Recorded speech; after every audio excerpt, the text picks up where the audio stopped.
민수기 7장 10절에서 89절 굉장히 긴데요. 10절에서 89절까지 말씀입니다. 함께 교독하겠습니다. 제단에 기름을 바르던 날에 지휘관들이 제단의 봉헌을 위하여 헌물을 가져다가 그 헌물을 제단 앞에 드리니라. 여호와께서 모세에게 이르시기를 지휘관들은 하루 한 사람씩 제단의 봉헌물을 드릴지니라 하셨더라. 첫째 날에 헌물을 드린 자는 유다 지파 암미나답의 아들 나손이라. 그의 헌물은 성소의 세겔로 130세겔 무게의 은반 하나와 70세겔 무게의 은발이 하나라.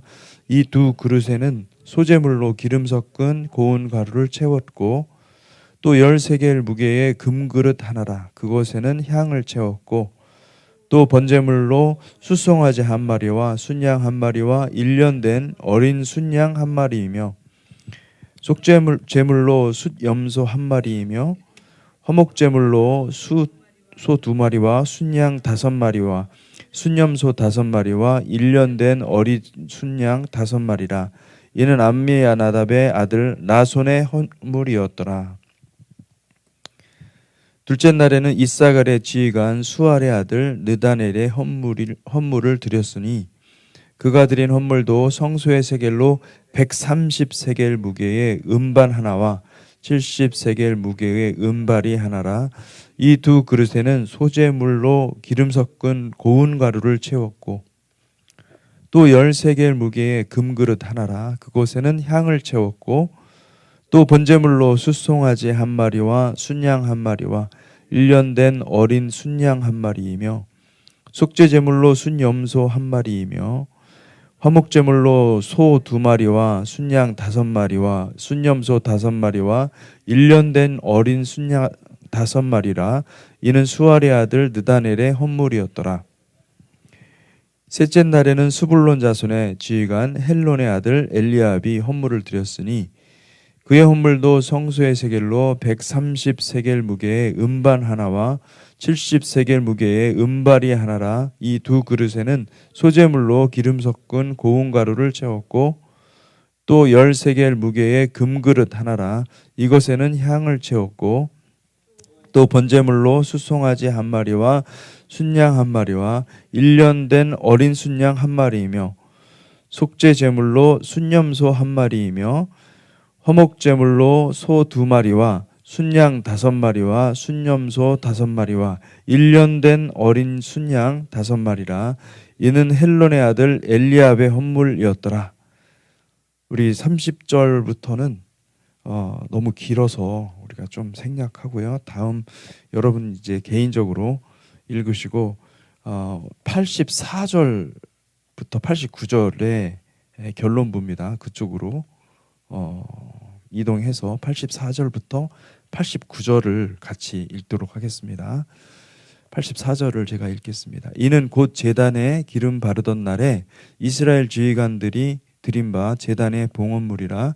은쟁반이 12리요 은바리가 12리요 금그릇이 12리니 은쟁반은 각각 130세겔 무게요 은바리는 각각 70세겔 무게라.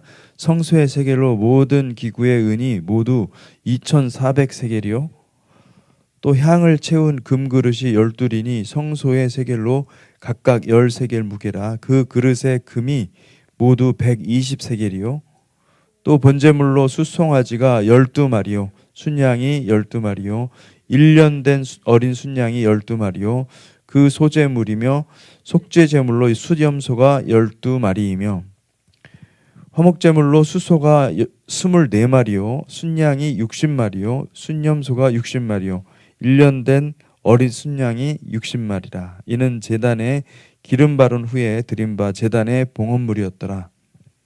모세가 회막에 들어가서 여호와께 말하려 할 때에 증거궤 위 속죄소 위에 두 그룹 사이에서 자기에게 말씀하시는 목소리를 들었으니 여호와께서 그에게 말씀하심이었더라.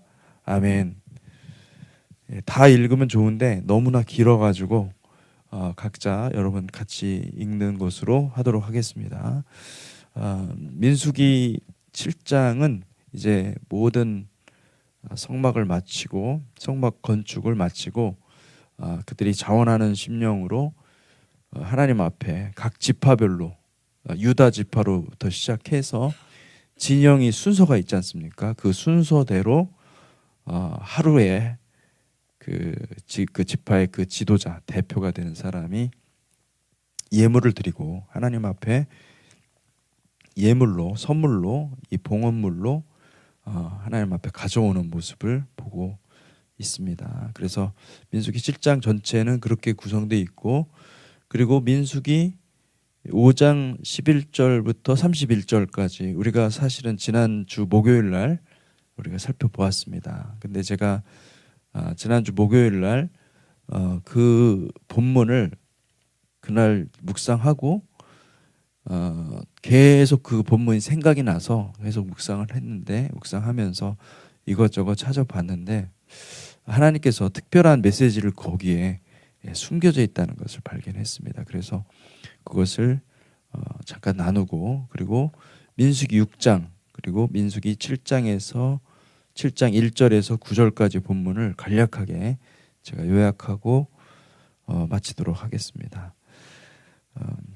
민수기는 여러분 그 광야에서 이스라엘 자손이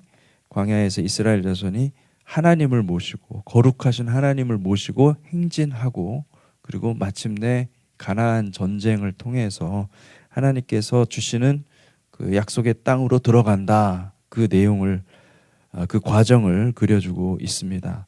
그래서 이 민수기는 굉장히 중요한데 왜냐하면 이 민수기가 제목 자체가 광야에서 이 광야에서라는 제목을 가지고 있고 이 마지막 때에 하나님께서 광야에서 하나님의 백성들 승리를 경험하는 하나님의 백성들을 만드실 줄로 믿습니다.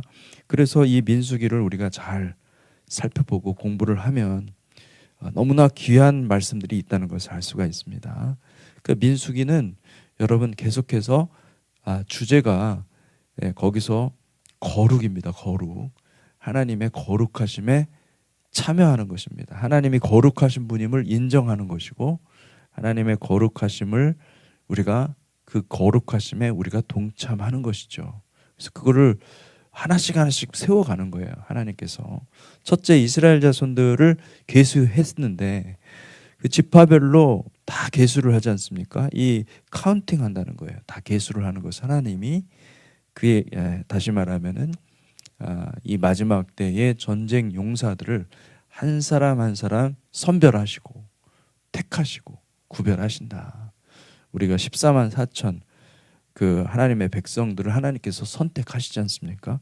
그런 것처럼 하나님의 백성들을 선택하신다. 그것을 이야기를 해주고 있고 그리고 또 레위 지파를 하나님께서 구별하십니다. 레위 지파 이들은 세 가문 게르손, 고핫, 무라리 자손인데 이들이 성막을 이동할 수 있도록 이 특별한 일을 하나님께서 맡겨주셨습니다. 이것은 성막을 이동한다는 것 자체가 거룩한 일입니다. 하나님께서 구별하셔서 이 직분을 위해서 레위 지파를 구별하시고 그리고 레위 지파 속에서도 또 제사장을 또 구별하셨습니다. 그래서 이것을 통해서 하나님께서 하나님의 일들을 행하실 거룩한 백성들을 구별하신다. 그 얘기를 하고 계시는 것입니다. 여러분 우리가 하나님이 거룩하게 구별하는 백성들이 되시기를 축복합니다. 아멘. 근데 이제 그 과정에서 가장 이 중요한 아주 사실은 해석하기 어려운 본문이 지난 목요일 날 그 여인의 부정을 판결하는 규례인 거예요. 그게 굉장히 이게 도대체 어떻게 해석을 해야 되는가 굉장히 어려운 부분이 있습니다.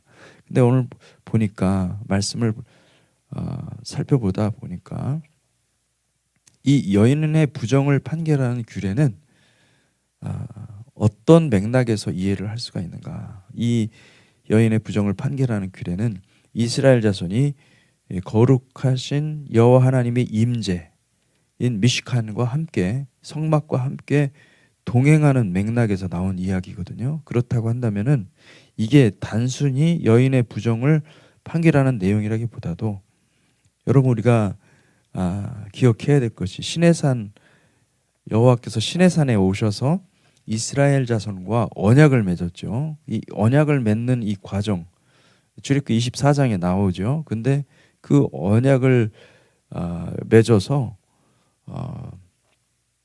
언약을 맺는 이 과정은요. 여호와께서 남편이 되시고 이스라엘 자손이 아내가 되는 것입니다. 아내가 되고. 그래서 그렇다고 한다면 이 여인의 부정을 판결하는 규례는 여호와께서 남편이고 이스라엘 자손은 부정한 여인으로 보는 것이 맞습니다. 그렇다고 하면은 이 문제가 해결이 되는 부분이 많아요. 왜냐하면은 루아흐 킨나 이거는 뭐냐면 우리 번역에는 의심으로 번역을 했는데 루아흐는 바람이고 영이고 킨나는 질투입니다. 질투의 영. 질투. 이 킨나라는 말이 언제 사용됐냐면 출애굽기 34장 12절에 17절. 너는 스스로 삼가 내가 들어가는 땅의 주민과 언약을 세우지 말라. 그것이 너희에게 올무가 될까 하노라. 너희는 도리어 그들의 제단을 헐고 그들의 주상을 깨뜨리고 그들의 아세라상을 찍을지어다. 너는 다른 신에게 절하지 말라. 여호와는 질투라. 이름하는 질투의 하나님입니다. 여기에 사용된 거예요. 질투의 하나님입니다. 여호와는 누구라고요? 질투의 하나님. 그러니 여기 지금 우상숭배를 엄격하게 금하면서 하나님께서 여호와는 질투의 하나님이다. 그러면 여인이 부정을 한다는 것은 무엇을 뜻한 겁니까? 여인이 우상숭배를 하는 거예요. 마땅히 여인은 남편만 바라봐야 되는데 남편을 바라보지 아니하고 다른 것을 마음에 두고 있고 그리고 그것을 섬기고 있다고 한다면 그것이 우상숭배가 되지 그것이 바로 여인의 부정행위가 되지 않겠습니까? 그래서 그렇게 볼 수 있다는 거죠. 15절 너는 삼가 그 땅의 주민과 언약을 세우지 말라.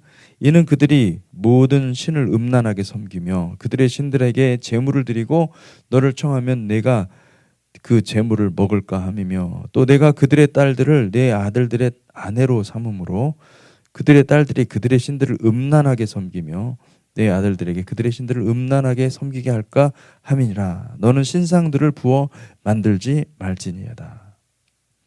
출애굽기 20장 3절 6절 10계명 있는 말씀이죠. 너는 나 외에는 다른 신들을 내게 두지 말라.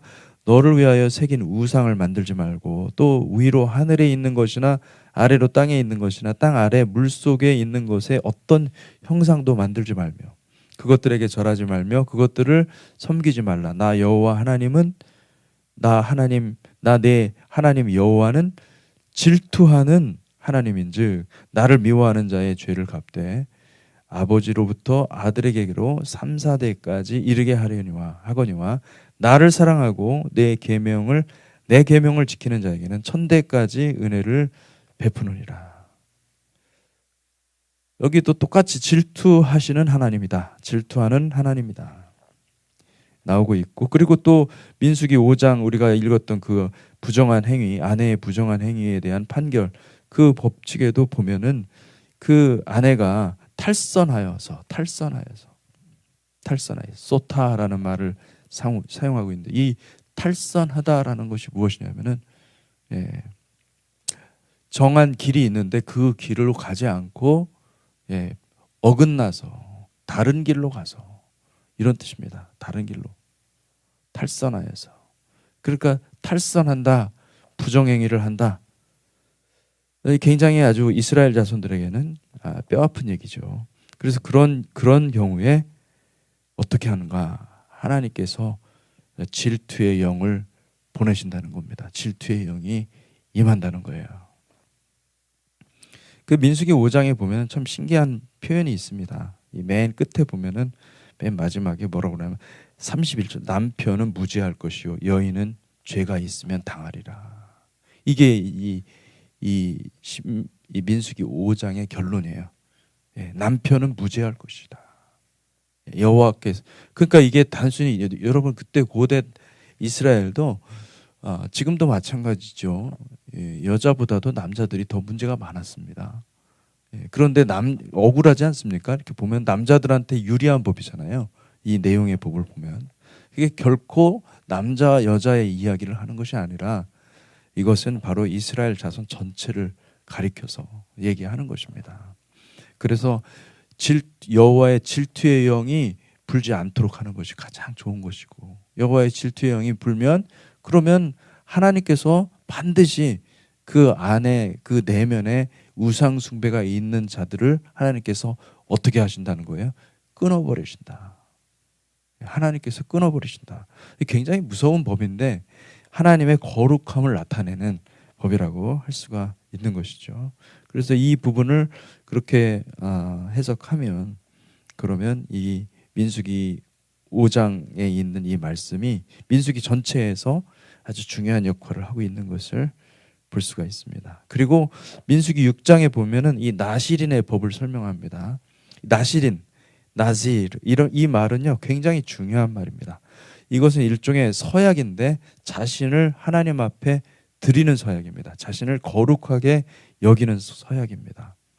민수기를 보면은 민수기뿐만 아니라 출애굽기도, 출애굽 레위기 모든 말씀들을 보면은 하나님께서 거룩하신 분이시라는 거예요. 하나님께서 거룩하셔서 하나님께서 택한 그 사람이 거룩하게 되는 거예요.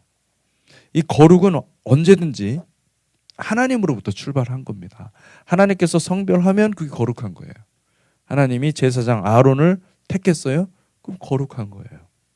그런데 그리고 레위 지파도 마찬가지죠. 레위 지파도 다른 모든 지파가 있지만은 물론 하나님께서 모든 것을 다 판단하시고 정확한 원리에 근거해서 선택을 하시겠죠.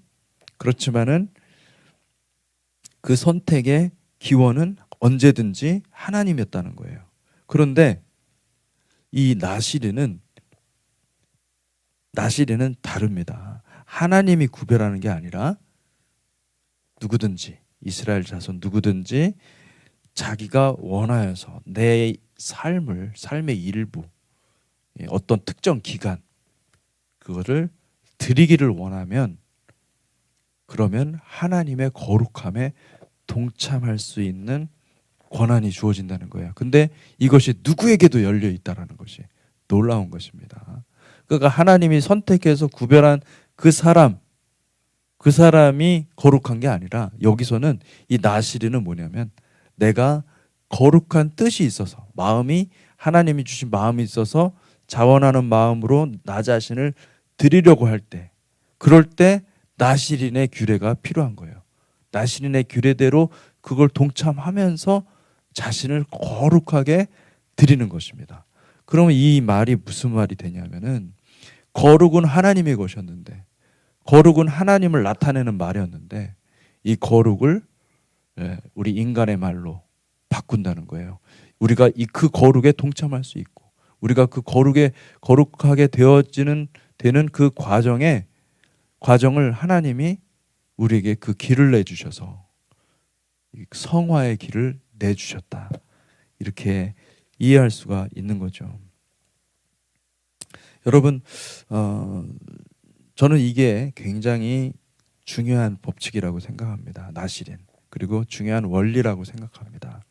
우리 주님께서도 아들이신 우리 주님께서 아버지께 자신을 드린 겁니다. 나실인으로서 드린 겁니다. 자기 인생을, 자기 삶을 전부 올려드린 겁니다. 이 번제물로 드린 거예요. 근데 똑같이 이 나실인의 규례도 마찬가지입니다. 우리가 하나님 앞에 내 삶을 드리는 것은 전부를 드리는 거예요. 전부를 드리고, 이것이 얼마나 귀한 일인지 하나님께서 이거 자체를, 이 나실인 규례를 거룩하게 구별하신 거예요. 그래, 그렇다고 한다면 너가 정말 원하여서 기뻐하는 마음으로, 자원하는 마음으로 내 자신을 드린다고 한다면 기쁘게 받으시겠다라는 거예요. 주님께서 그것을 거룩히 여기신다. 기쁘게. 우리는 거룩한 존재가 아니죠. 우리는 다 죄인이고 우리는 어떻게 보면은 하나님하고는 함께 가기는 어려운 존재입니다. 그런데 그렇다 할지라도 그 마음을 가지고 그렇게 자기 자신을 하나님 앞에 서약으로 거룩하게 그렇게 자신을 하나님의 약속의 말씀에 바인드 묶는 거예요. 그 말씀대로 살고자 하는 자에게 하나님께서 거룩하게 여기신다는 거죠. 할렐루야. 이게 엄청난 축복이라는 것을 알 수가 있습니다.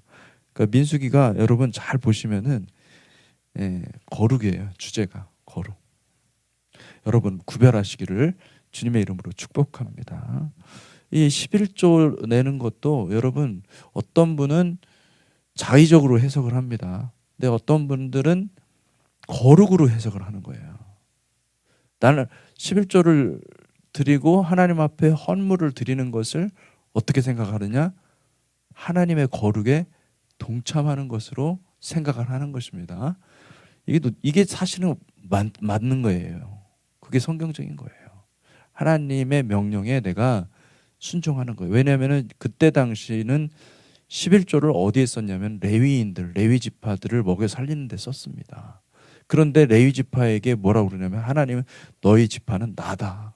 내가 너의 기업이다. 이렇게까지 얘기를 하시거든요.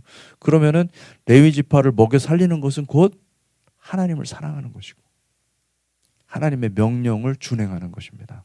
그러니까 그 하나님이 구별하신 것을 내가 구별하는 것이거든요. 그러니까 여러분 이렇게 신앙생활을 정말 마음을 다해서 우리의 중심을 다해서 하나님 앞에 가는 것은요. 하나님이 기뻐하십니다. 인정하시고 하나님이 함께 하신다는 것을 기억하시기를 축복합니다. 아멘. 그럼에도 불구하고 우리는 마음을 다해서 해야 됩니다. 형식에 지나치면 안 되는 형식으로만 남는 것이 아니라 마음을 다해서 하나님께 드리는 것이 맞습니다. 이게 모든 것이 이 자원하는 이 거룩 나시린의 법의 그 규정에 의거해서 그 규정에 따라서 자신을 드렸다는 것을 볼 수가 있습니다. 이스라엘 자손들이. 그리고 이제 6장에 이르러 보면 6장은 이제 나시린의 규례고요. 그리고 6장 끝부분에 제사장의 축복이 나옵니다. 제사장 축복. 이제 다 준비가 되어서 하나님의 마음이 이제 드디어 이제 공개가 되는 거죠. 우리가 항상 축도를 하지 않습니까? 히브리어로 하고 한국말로도 하는데 바로 그 본문이 나오는 거죠. 22절에서 6장 22절에서 27절 여호와께서 모세에게 말씀하여 이르시되 아론과 그의 아들들에게 말하여 이르기를 너희는 이스라엘 자손을 위하여 이렇게 축복하여 이르되 여호와는 내게 복을 주시고 너를 지키시기를 원하며 여호와는 그의 얼굴을 내게 비추사 은혜 베푸시기를 원하며 여호와는 그 얼굴을 내게로 향하여 대사 평강 주시기를 원하노라 할지니라 하라. 그들은 이같이 내 이름으로 이스라엘 자손에게 축복할지니 내가 그들에게 복을 주리라. 아멘. 그리고 여러분 이게 무슨 말이냐면은 굉장히 중요한 말인데 그들은 비록 광야에 거하지만은 하나님의 얼굴 빛을 바라보는 백성이 된 것입니다. 그러니까 중요한 것은 우리가 하나님의 얼굴 빛을 바라보는 것입니다. 여러분 하나님이 세상의 빛을 바라보면 안 됩니다. 하나님의 얼굴 빛을 바라보시기를 축복합니다. 그래서 하나님의 얼굴 빛을 바라볼 때 하나님은 우리에게 우리의 영적인 신분을 명확하게 해주십니다. 우리를 깨끗게 하시고 우리를 정결케 하시고 우리를 통하여서 하나님의 빛을 얼굴빛을 비춰주시기 때문에 우리를 통하여서 많은 사람들에게 복이 흘러가도록 하나님께서 하실 것을 믿으시기를 바랍니다. 왜냐하면 그것이 제사장에게 주시는 하나님의 축복이었어요. 제사장에게 주시는 축복은 뭐냐면 제사장이 손을 들어서 백성들을 축복하면 그 축복에 의해서 하나님의 축복이 흘러 들어가도록 한 거거든요. 그러니까 제사장이 우리가 축도하듯이 그 축복을 합니다. 이 본문 말씀 가지고 그 축복을 하면 세상의 모든 사람들이 하나님의 얼굴빛을 바라보게 되는 것이죠. 그래서 그 빛으로 우리가 축복을 받는 것임을 믿으시기 바랍니다. 아멘. 이제 민수기 7장에 이르렀습니다. 7장에 뭐라고 기록되어 있냐면 1절에 3절 굉장히 중요한 본문이죠. 모세가 장막 세우기를 끝내고 출애굽기 40장에 보면 이 성막 건축, 장막 세우는 것이 완공된 사건이 나오는데 그날에 그것에 기름을 발라 거룩히 구별하고 또 그 모든 기구와 제단과 그 모든 기물에 기름을 발라 거룩히 구별했다. 그 구별한 그날에 이스라엘 지휘관들 곧 그들의 조상의 가문의 우두머리들이요 그 지파의 지휘관으로서 그 계수함을 받은 자의 감독된 자들이 헌물을 드렸으니 그들이 여호와께 드린 헌물은 덮개 있는 수레 6대와 소 12마리니 지휘관 2사람의 수레가 하나씩이요 지휘관 1사람의 소가 1마리씩이라 그것들을 장막 앞에 드린지라. 여기 이제 2절에 헌물이라는 말이 나옵니다. 헌물은 테루마라는 말인데 이 테루마는 억지로 또는 강제로 드리는 헌물이 아니라 이 헌물은 자발적인 감사와 기쁨의 제물이었습니다. 그래서 하나님의 임재 앞에서 사람들의 마음은 자발적인 헌신을 하는 것이죠. 하나님께서 받으시는 예물은 자발적인 기쁨과 감사의 열매입니다. 이 성령의 열매는 자발적인 열매요. 하나님께서 기뻐 받으시는 열매인 줄 믿습니다. 아멘. 그래서 여러분 하나님을 여러분들이 만나고 여러분 개인적인 경건 속에서 주님의 뜻을 알고 주님이 정말 귀한 말씀을 하시는구나. 여러분 그럴 때는요 감사의 표현을 하십시오. 감사를 전심을 다해서 하나님 앞에 드리잖아요. 그 주께서 기뻐 받으십니다. 할렐루야. 여기 갈라디아서 5장 22절에서 23절에 이런 말씀이 있습니다. 오직 성령의 열매는 사랑과 희락과 화평과 오래 참음과 자비와 양성과 충성과 온유와 절제니 이 같은 것을 금지할 법이 없느니라. 이 금지할 법이 없는 이 같은 것을 금지할 법이 없느니라. 이게 바로 테루마예요. 테루마는 하나님의 임재 앞에서 넘쳐나는 이 감사인데 이 넘치는 게 금할 법이 없는 거예요. 예. 이게 그러니까 폭발하는 거죠. 폭발해서 아버지께 가지고 가는 거예요. 이걸 하나님이 받으신다는 거예요. 예. 이게 바로 성령의 열매예요. 성령의 열매는 여러분 내가 이걸 성령의 열매를 만들어내려고 해서 애써서 나오는 게 아니에요. 사실은 그게 아니라 하나님의 임재 앞에서 폭발하는 거예요. 내 안에서 폭발해서 흘러나오는 겁니다. 흘러나와서 열매를 가져가는 거거든요. 근데 이런 것들을 금지할 법이 없다. 그렇게 얘기하지 않습니까? 이게 뭡니까? 자원하는 마음이에요. 이게 아버지께서 기뻐 받으시는 아름다운 열매라는 거예요. 그 아름다운 열매를 하나님께서 받으신다 말씀을 하고 있습니다. 이 성막을 완성하는 것은 여러분 킹덤이 완성될 것이다. 킹덤이 이 땅 가운데 임해서 킹덤이 완성될 것이라는 것을 상징적으로 말해줍니다. 성막은 이 미시칸은 하나님이 우리와 함께 거하시는 여호와 하나님의 영광의 임재입니다. 그래서 여호와께서 친히 이 땅에 장막을 세우실 텐데 이 땅의 시내산에 영광의 구름을 두르고 높은 곳에 임하신 것처럼 예수와께서 친히 예루살렘의 영광 가운데 임하시고 온 땅을 다스리는 만왕의 왕으로 등극하는 때가 온다라는 것을 가리키는 것이죠.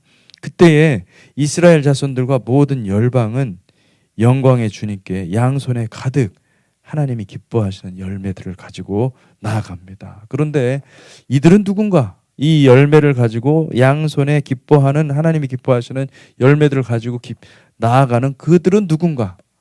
그들은 누굽니까? 그들은 구원받은 하나님의 백성들, 부활의 몸을 입고 하나님께 기쁨으로 가득 선물을 가지고 가는 거예요. 자기 영광을 가지고 나간다고 그러거든요. 이 요한계시록 21장에 보면은 21장 22절에서 24절에 보면 성 안에서 내가 성전을 보지 못하였으니 이는 주 하나님 곧 전능하신 이와 및 어린 양이 그 성전이심이라. 그 성은 해나 달에 비침이 쓸데없으니 이는 하나님의 영광이 비치고 어린 양이 그 등불이 되십니다. 만국이 그 빛 가운데로 다니고 땅의 왕들이 자기 영광을 가지고 그리로 들어가리라. 이 자기 영광이라는 게 뭐냐? 그들은 완전히 예수 그리스도와 연합한 자로서 예수 그리스도 안에 거했기 때문에 하나님께서 부어주시는 영광이 있는 거예요. 그 영광을 가지고 그 가득 가지고 하나님 앞에 가는 거예요. 이 땅에서는 아니 여기서는 영광이라고 표현되어 있지만 계시록에서는 영광이라고 표현되어 있지만은 이 땅에 우리가 지금 뭐 말씀을 통해서 보거나 아니면 이 땅에 무엇이 영광입니까? 우리에게 계시된 거는 십자가밖에 없는 거예요. 십자가의 길을 그 간 사람들이 이게 주님 앞에 갈 때는 다 그것이 영광으로 바뀌는 거예요. 예, 변환되는 거예요. 영광으로 변환되어서 그것을 가지고 그리로 들어간다. 그렇게 말하고 있지 않습니까? 예, 그러니까 이 말씀들이 정말 놀라운 말씀이죠. 그리고 실현된 이제 하나님 나라가 이 땅에 이제 내려오잖아요. 이 땅에 와서 킹덤이 내려올 때는 어떤 일들이 일어나느냐? 이 땅을 치유한다고 얘기를 합니다. 계시록 22장 1절에서 2절 그가 수정같이 맑은 생명수의 강을 내게 보이니 하나님과 및 어린 양의 보좌로 나와서 길 가운데로 흐르더라. 강 좌우에 생명나무가 있어 12가지 열매를 맺되 달마다 그 열매를 맺고 그 잎사귀들은 만국을 치료하기 위하여 있더라. 너무 엄청난 얘기. 이게 에스겔서 47장에 있는 말씀과 똑같은 말씀입니다.